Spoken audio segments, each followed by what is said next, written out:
Odes to Codes, Breakfast for Champions, and Pleasant Pirates. All this and more as the Stafford Weekly News starts now.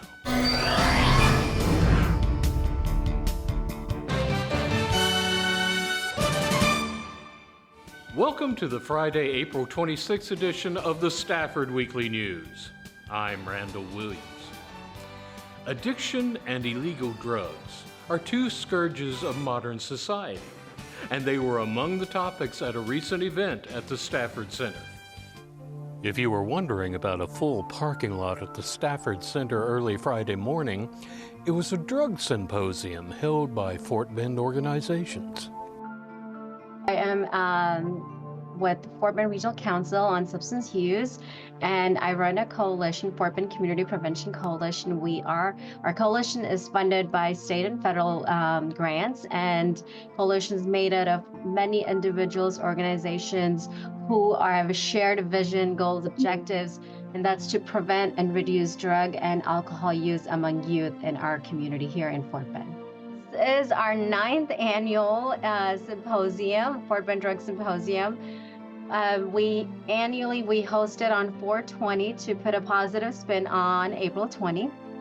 However, April 20 being on Saturday, we decided to do it on the Friday this time, and we are expecting 300 attendees. We have 3 wonderful speakers, and the topic of discussion or conversation will be, there's one on critical conversation, and that's to inform the audience about common stressors in communities that contribute to mental health challenges. Another topic is human trafficking and substance abuse. And another topic is barriers faced while working with historically disadvantaged communities. We also have a youth who will be sharing her remarks on what she sees and hears in school when it comes to drugs and alcohol, and how the work that she is doing along with our youth coalition has an impact on her peers. This event happens in partnership with, of course, my fiscal agency, which is Fort Bend Regional Council, the coalition, Houston Houston High Intensity Drug Trafficking Area, which is federally funded out of White House, and Access Health. An opportunity to have conversation under one roof for community professionals, which include teachers, school staff, treatment, prevention, recovery, law enforcement, probation, parents, pretty much anyone in the community who is concerned about youth substance use. It's just a place to gather, have a conversation, talk about the challenging topics or controversial topics, see what's happening, drug trends.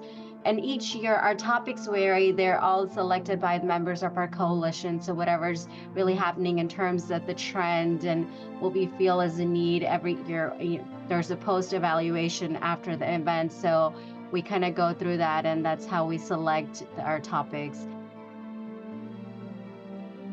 This week on A Day in the Life, we examine another city department that might seem invisible to you: code compliance. My name is Marcus Vasquez, and I'm a code enforcement officer for the city of Stafford. My name is Chelsea Thomas. I'm a registered code compliance officer, but I specialize in rental registration.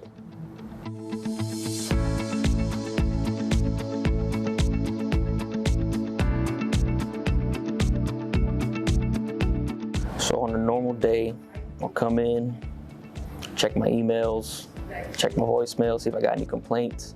Throughout the day, once all that's taken care of, I'll hop in my truck and I'll start my patrol.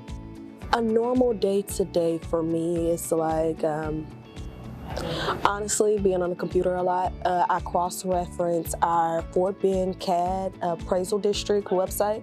I cross-reference it with a water district list that we have of owners and renters, and I cross-reference those to see if a property is a homestead or a rental property.